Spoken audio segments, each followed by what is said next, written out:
Causa de muerte materna relacionada con la eclampsia, ¿no? Recuerden, la eclampsia es la convulsión y se muere de hemorragia, ¿ya? De hemorragia intracraneana, de eso se muere. En cambio, la preeclampsia lo que genera es falla hepática. La preeclampsia causa muerte por falla hepática, la eclampsia por hemorragia intracerebral. Factor de riesgo para hipertensión gestacional, que es igual que para preeclampsia, adolescente, ¿no? Menos de 15 o más de 35, o sea, edades extremas, es el factor de riesgo. Nulípara, factor de riesgo. Diabetes, hipertensión crónica, lupus, ¿no es cierto? Raza afroamericana, son factores de riesgo. Enfermedad renal crónica, son factores de riesgo para preeclampsia o hipertensión gestacional, ¿ya? Edades extremas, nulípara, diabetes, hipertensión crónica, lupus, falla renal crónica, raza afroamericana. ¿Cuál es entonces el factor? Nulípara añosa. Obesidad también, ¿no? Es factor de riesgo. Me faltó acá. Obesidad. También es factor de riesgo para los estadios hipertensivos. Muy bien. ¿Qué síntoma precede a la convulsión, chicos? La cefalea por vasoespasmo. Por eso, si una mujer con preeclampsia tiene cefalea, es severa la preeclampsia, porque la cefalea precede a la eclampsia. El dolor abdominal es el síntoma premonitorio de HELP. Por eso también es severa, ¿no? Cuando tiene dolor abdominal en epigastrio o en hipocondrio derecho, ¿no? Ya está. Entonces, cefalea para eclampsia, dolor abdominal para síndrome de HELP. Son los síntomas premonitorios. Muy bien, chicos, ¿cuáles son los criterios para hablar de preeclampsia severa? Son 7 criterios. 1 es por los valores de presión. ¿Cuándo es severa? Muy bien, 160, ¿y la diastólica? 110. 2, los síntomas premonitorios, CET, ¿no? Cefalea, escotoma, dolor abdominal. Cefalea, escotoma, dolor abdominal. 3, edema agudo de pulmón. 4, falla renal, muy bien. 5, plaquetopenia. 6, aumento de transaminasas. Y el último, ¿qué nos falta? RCU. ¿RCU es criterio de severidad? No. ¿Proteinuria más de 5 gramos? No. Eclampsia. La convulsión. Ya está. Eso tienen que acordarse. Los 7 criterios que nos indican severidad, ¿ya? Presión, CET, cefalea, escotomas, dolor, edema agudo de pulmón, falla renal, plaquetopenia, aumento de transaminasas y eclampsia. Si tú encuentras uno de ellos, preeclampsia severa. Entonces acá, ¿cuánto te dice? Miren, 28 semanas, 140/95, está elevada la presión. Y proteinuria, siempre busca esos 3, ¿no? Más de 20 semanas, presión alta y proteinuria, es una preeclampsia. La pregunta es, ¿leve o severa? ¿Hay algún dato de severidad? ¿Por valor de la presión? No, no hay síntomas premonitorios. Hemograma, transaminasas normales. Por lo tanto, es una preeclampsia leve. ¿Por qué marcan hipertensión gestacional? Gestacional es cuando no tiene proteinuria y no tiene falla de órgano. Acá te están diciendo proteinuria, una cruz. A veces ponen 1, 2 cruces. Eso va a depender del reactivo, no se compliquen. Basta que le digan una cruz, ya es significativo, ¿ya? Pues que eso va a depender del reactivo, porque hay varios reactivos que miden la cantidad de proteínas, ¿ya? Gestante 36 semanas, acá sí miren, cefalea, presión elevada. Proteinuria, 2 cruces, ya es una preeclampsia, pues, ¿no? Y acá sí es grave, ¿no? ¿Cuál es el criterio de gravedad? El nivel de presión y la cefalea, perfecto. 160, 110 y tiene cefalea, preeclampsia severa. Muy bien, ¿y cuándo marca síndrome de HELP? Cuando te digan hemólisis microangiopática. ¿Qué te va a dar en el frotis? Esquistocitos. Ya ahí marcas HELP, ¿no? LDH, más de 600.000. Plaquetas, menos de 100.000. TGO, más de 70. Te están enseñando, esta pregunta te está enseñando los criterios de Gel. Plaquetas menos de 100.000, LDH más de 600, TGO más de 70, esquistocitos. Respuesta, preeclampsia, obviamente severa, porque ya los criterios de Gel contienen plaquetopenia. No, gracias. Entonces sería preeclampsia con síndrome de Gel, ¿ya? Bien, y en las 50 nos dicen 34 semanas, multípara que convulsiona, dice, tónico, clónico, miren la presión elevada, ¿no? Ya está, presión elevada asociada a convulsión, tu diagnóstico es una eclampsia, pues, ¿no? Toda convulsión o alteración del sensorio en un contexto de hipertensión es una eclampsia, ¿ya? No, ya si convulsiona, la lesión neurológica se llama eclampsia. Preeclampsia solo es el estado hipertensivo, ¿no? Muy bien, esta pregunta antigua nos dice en el síndrome de Gel, ¿qué damos? En el síndrome de Gel hay que dar corticoides por vía endovenosa, pero ya no está probado su uso, ¿ya? Dexametasona por vía endovenosa. Pero se ha demostrado que no tiene mayor beneficio. Esta es una pregunta antigua, que ya lo vamos a ir sacando. Aspirina es para prevenir preeclampsia. ¿Ya? Aspirina, para prevenir. Muy bien, y acá es una preeclampsia severa, ¿no es cierto? Porque les dicen convulsión asociado a hipertensión. O sea, es una eclampsia. Y la eclampsia, obviamente, forma parte de la preeclampsia severa. Cuando les digan preeclampsia severa o eclampsia y les pregunten sobre el tratamiento, siempre busquen 3 datos. Controlar la presión, 2, dar sulfato por 24 o 48 horas, y 3, terminar el embarazo. Ese es el tratamiento de una preeclampsia severa. Controlar presión, dar sulfato y terminar la gestación. Por eso la respuesta correcta es la C. ¿Está? Interrumpir de forma inmediata el embarazo. ¿Por qué no la A? Porque te dicen diazepam. ¿Por qué no la B? Porque te dice sulfato hasta el fin del embarazo. No, pues hasta el fin no, hasta el 24 o 48 horas. Te dicen sulfato por 7 días. Madurar el pulmón. No, lo más importante es controlar la presión, dar sulfato y terminar. Esa es la C, ¿no? ¿Y cuál es el antihipertensivo contraindicado? Nitroprusiato, yecas, ARA2, son teratogénicos, recuerden. Esos están contraindicados. En cambio, puedes dar metildopa, puedes dar blabetalol, nifedipino, sulfato. ¿Quién te falta acá? Hidralacina por vía endovenosa. Eso puedes indicar. El que está contraindicado es yeca, ARA2, nitroprusiato. Muy bien, para la convulsión, ¿con qué controlamos o prevenimos la convulsión? Fácil. Sulfato, ¿ya? Que viene al 20%, ¿no? ¿Cuánto le damos en bolo? En bolo, 6 gramos en bolo endovenoso y 2 gramos por hora en infusión continua. ¿Correcto? 6 gramos endovenoso en bolo y 2 gramos por hora en infusión continua. Por 24 a 48 horas. Hasta estabilizar. ¿Y qué controlamos? Los reflejos, porque ¿qué pasa si hay una hiporreflexia?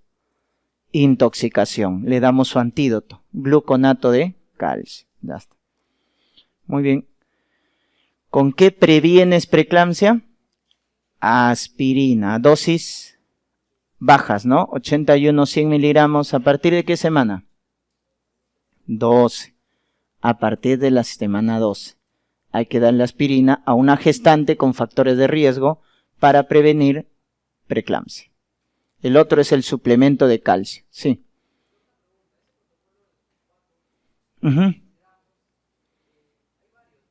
Sí.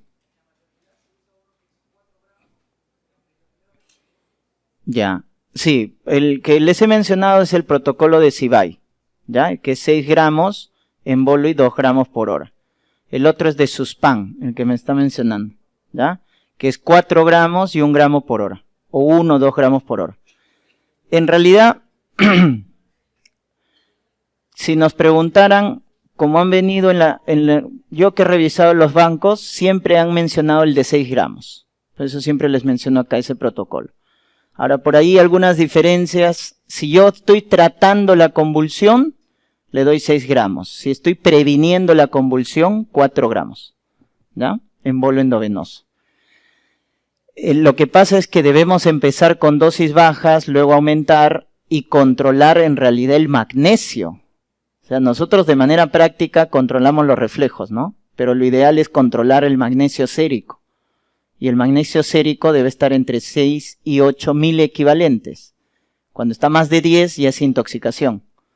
Pero nosotros de manera práctica esperamos a que se intoxique, ¿no?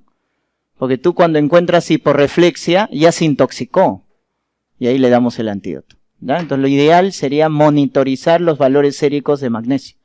Eso sería lo ideal, ¿ya?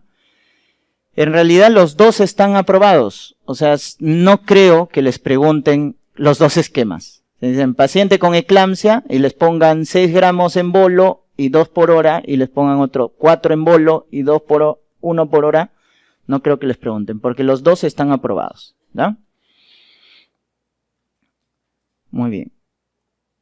Acá les preguntan sobre la intoxicación, ¿no? Miren, le dan sulfato y hace paro. O sea, hay que darle gluconato de calcio. Al 10%, una ampolla por vía endovenosa. ¿Ya? Una ampolla por vía endovenosa. Causa más frecuente de aborto precoz, ¿no? Porque es antes de las 12 semanas es el aborto precoz. ¿Cuál es la causa más frecuente? Cromosomopatías, factor genético, factor ovular también te pueden decir. ¿Y cuál es la cromosomopatía que da más abortos? Trisomías, las trisomías. Y si te hubieran dicho abortos tardíos, ¿cuál es la causa más frecuente de abortos tardíos pasadas las 12 semanas? Incompetencia cervical. Incompetencia cervical, causa de abortos tardíos. Muy bien, acá les dicen gestante de 12 semanas, sangrado, dolor y el cuello está cerrado. Ya está. Hemorragia primer trimestre, lo primero que debes pensar es aborto. Y si el cuello está cerrado, esto es lo primero que tienes que pensar. Amenaza de aborto.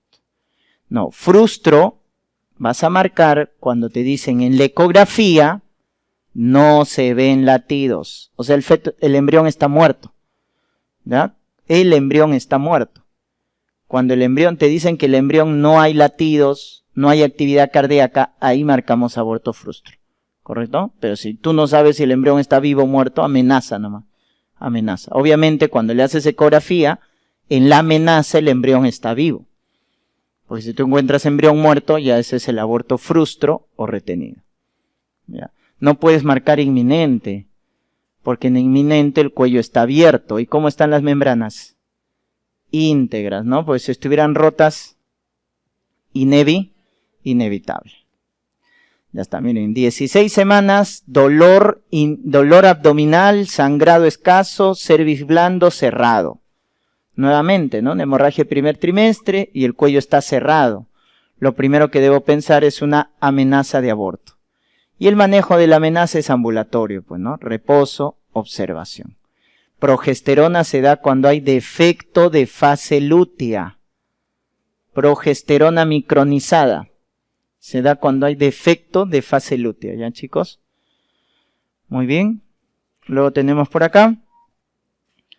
Les dicen, acá sí, ¿no? Una gestante 20 semanas y miren, ausencia de actividad cardíaca. Ese es el dato. Ahí sí marcan aborto frustro, también llamado retenido, también llamado diferido. ¿Con qué se complica este aborto? Con SID, ¿no? Hace coagulación intravascular diseminada. El aborto frustro, retenido o diferido, ¿ya? Muy bien.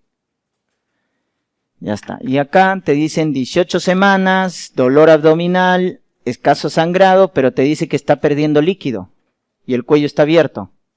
Cuello abierto y está perdiendo líquido es porque las membranas están rotas, pues. Inevitable. Inevitable. Correcto. Pérdida de líquido, membranas rotas. Aborto inevitable. Acá, al tener 26 semanas, ya no puedes marcar aborto. porque el aborto es menos de 22 semanas, o menos de 500 gramos, o menos de 25 centímetros. Esa es la definición de aborto. Pérdida menor de 22 semanas, 500 gramos o 25 centímetros. Entonces, ¿quién te da pérdidas tardías, no? Esto es ya un parto, si te das cuenta, un parto inmaduro. ¿Cuándo es inmaduro? Cuando está entre 22 y 28 semanas. Porque entre 28 y 37 es parto prematuro. Y entre 22 y 28 es parto inmaduro. ¿Y eso quién lo produce? Pérdidas tardías, indoloras, incompetencia cervical. Incompetencia cervical.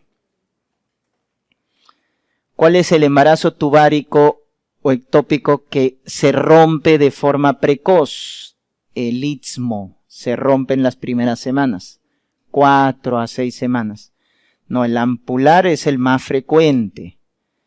El ampular es el más frecuente. Y el que se rompe tardío, entre las 8 y 16 semanas, ¿quién es el que se rompe tardíamente? El intersticial. El istmo se rompe precoz. El intersticial se rompe de forma tardía. Muy bien. Acá sí, ¿cuál es la localización más frecuente? Eso no pueden fallar, ¿ah? Ampolla.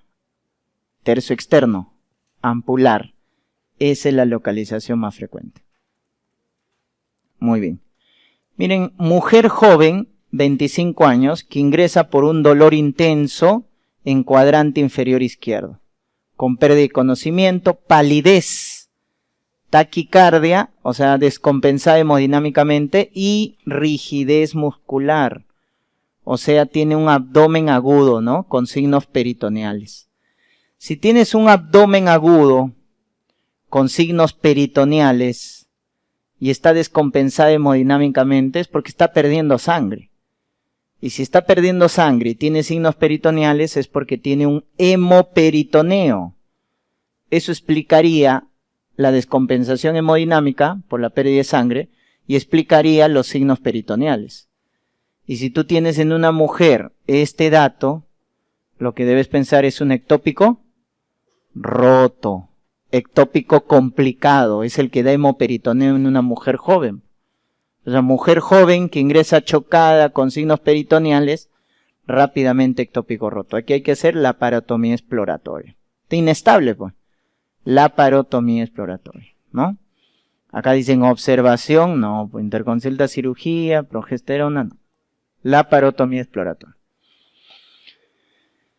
Acá también se confunden cuando les dicen en el embarazo tubárico no roto, o sea, está estable, ¿cuál es el examen de mayor precisión diagnóstica? O sea, el gold estándar, la prueba específica. Laparoscopía es el gold estándar, chicos, igual que EPI, igual que SOP, la laparoscopía es el gold estándar. El beta-HCG te sirve para evaluar. La ecografía también, ¿no? Cuando te dice útero vacío, beta-HCG, patrón en meseta, porque no duplica su valor, ¿no? Eso te orienta a un ectópico, cuando el útero está vacío y el beta-HCG no duplica. Pero el de mayor precisión es la laparoscopía. ¿Cómo se llama el fenómeno que aparece en anatomopatología? Arias Stella, ¿no? Fenómeno de Arias Stella. Muy bien. Cuando les dan un caso clínico de mujer joven con esta triada, ¿no? Dolor, amenorrea y sangrado. Rápidamente, pues, ectópico. Mujer joven con dolor, amenorrea y sangrado, ectópico. Esa es la triada. Dolor, amenorrea y sangrado. Y es más frecuente o más intenso el dolor que el sangrado, para que tú sospeches ectópico, ¿ya? El dolor es más intenso. O este dato también, ¿no? Dolor a la movilización del cuello. También, eso te orienta a un ectópico. Dolor a la movilización del cuello. Con amenorrea, obviamente, ¿no? ¿Cuál es la manifestación clínica más frecuente de mola? La hemorragia, chicos, igual que el aborto. Esa es la manifestación clínica más frecuente. La altura uterina aumentada, eso lo ves en la mola total. Pero si es una mola parcial, no te da altura uterina aumentada. ¿Ya? Entonces la hemorragia es la clínica más frecuente. Claro, obviamente, si te dicen hemorragia con altura uterina aumentada, con beta-HCG bien aumentado, tu diagnóstico es mola, pues, ¿no? Te orienta el diagnóstico, pero no quiere decir que es la clínica más frecuente. La clínica más frecuente para aborto y para mola es hemorragia. Para ectópico es dolor. La clínica más frecuente de ectópico es dolor. ¿Con qué no se asocia mola? Hipotiroidismo, es lo contrario. ¿Se acuerdan la homología entre HCG y TSH, ¿no? ¿Qué comparten? La subunidad alfa. La subunidad alfa. Por eso hay hipertiroidismo, pues. En mola hay bastante HCG, va a simular la acción de la TSH. Va a haber una tirotoxicosis, no hipotiroidismo. Lo demás sí, ¿no? Preeclampsia, embolización, ¿cómo se llaman sus quistes? Tecaluteínicos. Y la clínica más frecuente es sangrado. Muy bien, diagnóstico de mola, ¿cuál es el tratamiento de elección? Igual que para aborto, chicos, si tiene menos de 12 semanas y la paciente está estable, ¿qué le haces? Ameo, aspirado manual endouterino, cuando tiene menos de 12 y está estable. Tiene más de 12 o está inestable, ¿qué le haces? Legrado. Legrado cuando tiene más de 12 semanas y está inestable.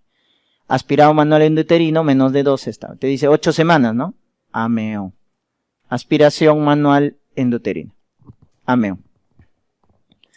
El diagnóstico de mola se realiza ¿con qué? Con ecografía. ¿Cómo se llama el aspecto quístico que genera? Racimo de uvas, panal de abejas. Ya te dicen eso, racimo de uva, panal de abeja, mola, pues, ¿no? Mola. Con ecografía. Muy bien. ¿Cómo se formaba una mola total? Cuando el espermatozoide, con su carga genética del padre, fecundaba un ovocito vacío. El ovocito de la mamá estaba vacío y se fecundaba. Entonces se duplicaban los genes del papá, diploide, solo participaba el papá y no había embrión. ¿Eso cómo se llamaba? Mola total. Diploide, genes del papá, no hay embrión, mola total. En cambio, la mola parcial, ¿cómo se forma? Con 2 espermatozoides que fecundan un ovocito que tiene carga. Por eso acá es triploide, participa el papá y la mamá, y acá sí hay embrión, pero se muere, ¿no? Es un embrión no viable. ¿Esto qué viene a ser? La mola parcial. Diferencien mola parcial de mola total, ¿eh? Uno es diploide, el otro es triploide. Uno genes del papá, el otro papá, mamá. Uno no hay embrión, el otro hay embrión. O sea, acá te dicen mola total, espermatozoide normal y ovocito anucleado. Ovocito vacío. Respuesta a la C. 35 semanas con sangrado escaso, dolor intenso y signos de sufrimiento fetal. Hemorragia de tercer trimestre. Con la triada, miren, ahí está la triada. Hemorragia, dolor y sufrimiento fetal. Acá es error de concepto, ¿no? ¿Placenta previa duele? No. ¿Da sufrimiento fetal? No. ¿Cómo pueden marcar acá placenta previa? Ya.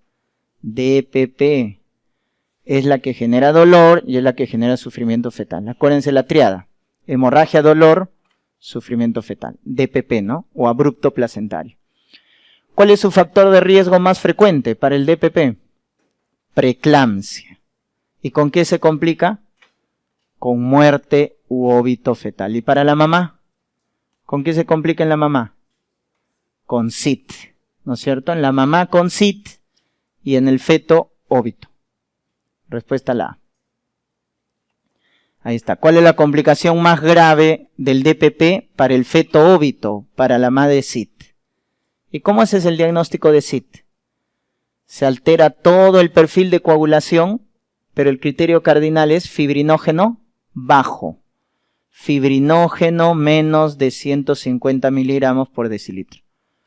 Porque la primera pregunta que resolvimos en una gestante, ¿cómo está el fibrinógeno? Elevado. Baja con alteración del perfil de coagulación, eso es SIT. Entonces la respuesta es la C. Hipofibrinogenemia. Diagnóstico de SIT. Coagulación intravascular diseminada. ¿Cuál no predispone a DPP? DPP previo sí, multiparañosa, preeclampsia, embarazo gemelar, RPM también puede dar DPP, trauma obstétrico también puede dar DPP, tabaco, cocaína puede dar DPP. Mola no tiene nada que ver. Mola no es factor de riesgo para DPP. ¿Ya? Muy bien. Sangrado de tercer trimestre y te dicen sangrado indoloro. Rápidamente, ¿en qué piensas? Placenta. No puedes marcar DPP, pues. DPP, acá en 3 han marcado DPP. No, ese es con dolor. ¿Ya? Con dolor. Placenta previa es sin dolor. ¿Ya? ¿Contraindicado qué cosa? ¿Qué está contraindicado en una hemorragia de tercer trimestre? Tacto. No hay que hacer tacto. Le pides ecografía, ¿no es cierto? Justamente acá, miren. 37 semanas, sangrado sin dolor. Latidos normales. Hemorragia indolora, placenta previa. ¿Cómo diagnosticas placenta previa? Ecografía transvaginal. Puedes hacer ecografía transvaginal para localizar dónde está la placenta, ¿no? Muy bien, respuesta la E. 36 semanas con antecedente legrados y tiene placenta previa. Miren esta fórmula, placenta previa y la paciente tiene antecedente de cirugías, ¿qué debes buscar? Acretismo placentario. Entonces de ahora en adelante acuérdate esta fórmula. Tienes una gestante con placenta previa y tiene antecedentes de cirugías, cesáreas, legrados, miomectomías, debes buscar acretismo placentario. Defecto de la membrana de Nita-Busch. Recuerden, defecto de la membrana de Nita-Busch. ¿Qué está contraindicado en una hemorragia tercer trimestre? Tiene 30 semanas. No puedes hacer tacto, pues, ¿no? Concepto básico.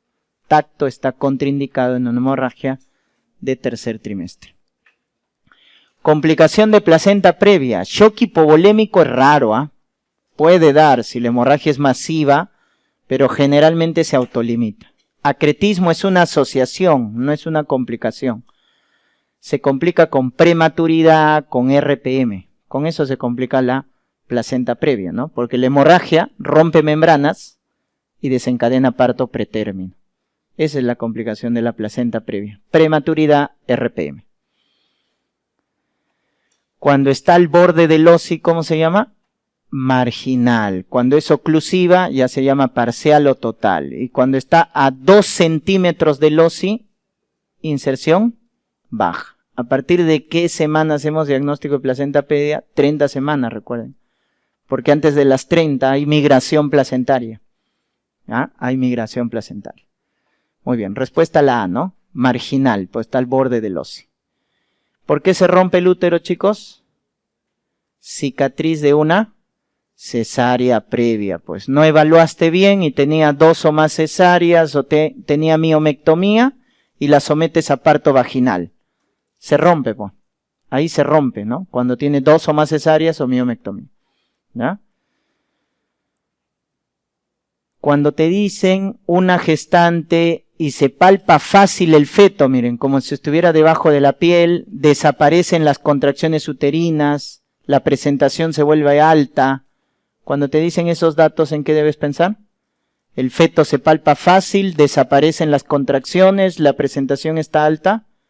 Rotura uterina. Rotura uterina. Esos son los datos de rotura uterina, ¿no?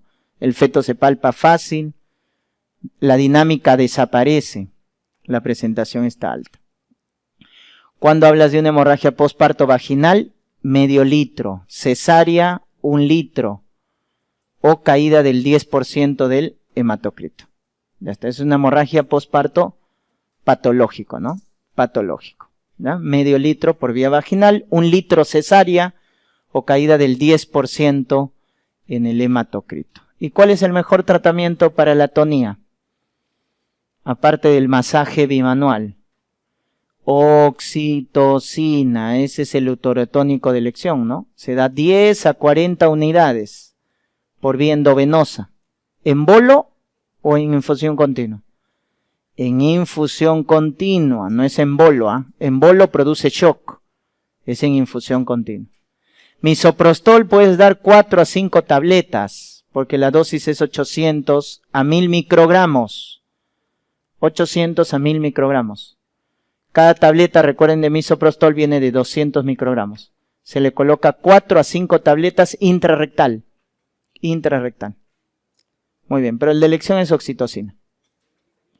¿Y cuál es la principal causa de hemorragia postparto? Fácil. Atonía. Esa es la primera causa. Segundo, después de la atonía, trauma del canal del parto, ¿no? Primera atonía, segundo trauma. Por eso, para ver la etiología, ¿qué debes hacer? Palpar el útero. Eso es lo que debes hacer. Palpar el útero. Pues si te dicen útero blando por encima del ombligo, ¿cuál es el diagnóstico? Atonía. Te dicen útero contraído por debajo del ombligo, trauma del canal del parto. Si te dicen no se palpe el útero y está sangrando, ¿cuál es la causa? No se palpe el útero, pero está sangrando. Se ha invertido el útero. Inversión. Para que marques restos placentarios es porque la hemorragia es pasada las 24 horas. Estas de acá son dentro de las primeras 24 horas. O sea, inmediata, ¿no? La atonía, el trauma del canal del parto, la inversión es hemorragia inmediata. Retención de restos te da hemorragia tardía, pasada las 24 horas. ¿Ya? Esa es la diferencia. Por eso palpar el útero, ¿no? Es la medida para ver la etiología. La maniobra de comprimir el útero antes de que se separe la placenta. Si no se ha desprendido la placenta y tú estás comprimiendo el útero, la maniobra de tracción, puedes invertir por el útero. Puedes invertir y eso va a generar hemorragia. ¿Ya? Eso genera hemorragia. Es por una mala técnica en el alumbramiento. Muy bien. Sangraba en la primera hora del puerperio con útero contraído. Entonces ya no es atonía, pues. ¿Cuál es la segunda causa? Trauma del canal. ¿Qué colocó? Valvas. No se coloca espéculo, ¿eh? Se coloca valvas. Porque lo más frecuente es laceración cervical. Es el trauma más frecuente en el canal del parto, ¿no? Laceración cervical. Y hay que suturar, ¿no? Causa más frecuente, muerte materna en el Perú, hemorragia. Segundo, preeclampsia. A menos que te digan en la zona urbana, en la costa o en los hospitales de salud. Si te dicen así, ahí sí es preeclampsia. ¿Ya? Ahí sí es preeclampsia. Y tuberculosis es la principal causa de muerte materna, pero te tienen que decir esta palabra. Indirecta. Primera causa de muerte materna indirecta en el Perú, tuberculosis. Indirecta, pues, ¿no? Hemorragia, preeclampsia son causas directas, porque son complicaciones obstétricas. Malaria. ¿Cómo tratas o previenes malaria en la gestante? Con cloroquina. Prima está contraindicado. Primaquina está contraindicado. Cloroquina es el tratamiento. Muy bien. ¿Cuál es el factor de riesgo para parto prematuro? La teoría infecciosa. ¿Bien, chicos? Y la teoría infecciosa es vaginosis. Segundo es ITU. Más riesgo es la vaginosis. Más que ITU, ¿ya? Para parto prematuro. Acuérdense, Garnerella, ¿no? Se complica con parto prematuro, RPM, etc. A ver, les dicen que tiene buenas contracciones, miren, porque les dicen cada 3 minutos. ¿Pero cuántas semanas tiene? 32. ¿Es un parto prematuro o una amenaza de parto prematuro? ¿Cómo diferencias amenaza del verdadero parto? La dilatación y el borramiento. Perfecto. Como está menos de 2 centímetros, borrado menos del 50%, amenaza de parto pretérmino. Esa sería la respuesta. No es amenaza de aborto, no, se han confundido ahí. Amenaza de parto prematuro. En cambio acá sí te dicen, miren, 3 centímetros, borrado 80, 35 semanas. Trabajo de parto prematuro. ¿A cuál tratas? ¿A la amenaza o al parto prematuro? ¿A la amenaza trató? ¿Una amenaza tratamos? No, la amenaza evalúas. ¿Cómo evalúas una amenaza? Con ecografía midiendo el cuello. Si te sale cuello corto, menos de 2 centímetros, das tratamiento. Si te sale cuello largo, observas. La amenaza evalúas. no das tratamiento. La que tratas es el parto prematuro. Pero acá darás tratamiento en este parto prematuro. ¿Cuál es el tratamiento de un parto prematuro? Tocólisis más corticoides. ¿Pero en qué semana damos ese tratamiento? 24 a 34 semanas. ¿Cuántas semanas tiene esta gestante? 35. ¿Le darás ese tratamiento? Ya no. ¿Qué haces con esta gestante? Si te hubieran preguntado, ¿cuál es el tratamiento acá? Que evolucione, que progrese la labor del parto. Ya no le damos nada, ni corticoides, ni tocolíticos, ¿no? Porque ya el pulmón está maduro, tiene 35 semanas. Betadrenérgicos tocolíticos, ritodrina y soxuprina son los betadrenérgicos. ¿Y qué hacen? Meten el potasio dentro de la célula. Por eso generan hipocalemia, ¿no? ¿Te acuerdas de nefrología? La insulina, el bicarbonato, los beta-agonistas meten el potasio dentro de la célula. Lo redistribuyen, ¿no? Se generan hipocalemia. Hipocalemia. ¿En qué momento damos corticoides para madurar? Ahí está, entre las 24 y 34 semanas. Ahí, ¿no? Si te preguntan RPM, parto prematuro entre 24 y 34 semanas, tienes que dar corticoides. Dexametasona, ¿cuántos miligramos? 6 miligramos cada 12. Y beta, 12 miligramos cada 24. Ciclo único de 48 horas. Ciclo único de 48 horas. Si tiene contracciones, le das tocolítico. Si no tiene contracciones, no es necesario, solo corticoides. Miren, gestante 32 semanas y al momento tiene trabajo de parto y tiene inmadurez. Entonces, ¿qué indicaríamos? Corticoides, pues, para madurar el pulmón. ¿Ya? Corticoides. Y tocolíticos, ¿no? La ata mal. Pues, suspender tocolíticos, no. Cesárea, parto vaginal, no. Hay que madurar el pulmón. ¿Cuál es el mejor indicador para la edad gestacional? ¿No? La longitud cráneo-rabadilla o cráneo-caudal, pero que se mide en el primer trimestre. El diámetro biparietal en el segundo trimestre. Acá te preguntan en el tercer trimestre. Longitud de fémur. Ese es el que tiene menos error. Pero el que tiene menos error de todos es la longitud cráneo-caudal, porque su error es más o menos 1 semana, del diámetro biparietal más o menos 2 semanas y longitud de fémur más o menos 3 semanas. Ese es el rango de error. Pues el mejor de todos es el de primer trimestre. Longitud cráneo-caudal, porque tiene menos error. A ver, calculen el Bishop. Dice, posición intermedia. ¿Cuántos puntos es intermedio? 1 punto. Intermedio es 1. Blando, 2 puntos. Borrado 80, no, 3. 70 es 2. 80 y es 3. Dilatado 0, 0 puntos. Y cabeza baja menos 2, ese es 1 punto, ¿no? Ya está. ¿Cuánto sería? 3, 6, 7. ¿El cuello está maduro o inmaduro? Maduro. Menor o igual a 6, inmaduro. Más de 6, maduro. ¿Correcto? Entonces, cuando esté inmaduro, tienes que dar primero, si está menor o igual a 6, misoprostol y luego oxitocina. Si está más de 6, de frente oxitocina, ¿no? De frente oxitocina. Muy bien. Esta pregunta siempre fallan. Dice, miren, 35 años, 42 semanas. Es un embarazo prolongado. ¿Qué haces en un embarazo prolongado? ¿Cuál es el tratamiento del embarazo prolongado? Culminar la gestación, ¿no? Incluso no vas a esperar a las 42. ¿A partir de qué semana debes terminar? 41, ¿ya? La pregunta es, ¿por vía vaginal o por cesárea? ¿De qué va a depender? De si hay hipoxia fetal.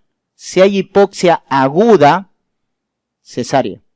Si no hay dato de hipoxia aguda, parto vaginal. Entonces, miren, cervix desfavorable. Entonces hay que madurar el cuello si vamos a inducir. Oligohidramnios por ecografía.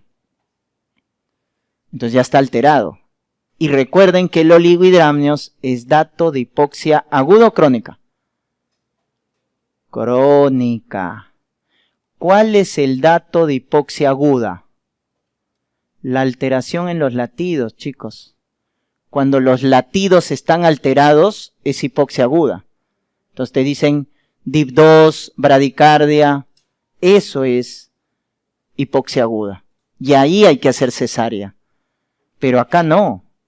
Acá la paciente tiene oligohidramnios, dato de hipoxia crónica. Por lo tanto, puedes inducir, no hay problema. Induces el trabajo de parto previa maduración. Porque el oligohidramnios es dato de hipoxia crónica. Si te hubieran dicho sufrimiento fetal agudo, porque están alterados los latidos, si te hubieran dicho meconio espeso, ahí sí cesárea. ¿Correcto? Entonces acuérdense el concepto. Cesárea es cuando hay sufrimiento fetal agudo y los latidos tienen que estar alterados. Si hay solo oligohidramnios, eso es hipoxia crónica. Puedes hacer parto vaginal.